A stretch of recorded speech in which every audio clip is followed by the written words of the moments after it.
Add பண்ணிக்கிறேன். இது நல்லா மிக்ஸ் பண்ணிக்கலாம்.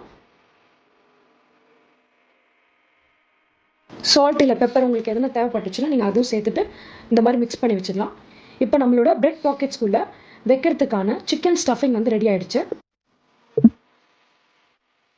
இப்போ பிரெட் வச்சு பாக்கெட்ஸ் பண்ணுறதுக்காக முதல்ல ஒரு பவுலில் வந்துட்டு 1-2 ஸ்பூன் அளவுக்கு மைதா மாவு, இந்த பேஸ்ட்டுக்கு தேவையான அளவுக்கு சால்ட் ஒரு ஸ்பூன் அளவுக்கு ஆட் பண்ணியிருக்கேன், 1 ஸ்பூன் அளவுக்கு சில்லி பவுடர் ஆட் பண்ணியிருக்கேன். இப்போ இது கூட தண்ணி ஆட் பண்ணி ஒரு லூஸான மிக்சர் மாதிரி நான் ரெடி பண்ணி வச்சுருக்கேன். இப்போ இந்த பாக்கெட் பண்ணுறதுக்காக 2 ஸ்லைஸ் வந்து ப்ரௌன் பிரெட் எடுத்திருக்கேன். நீங்கள் ஒயிட் பிரெட் கூட யூஸ் பண்ணலாம்.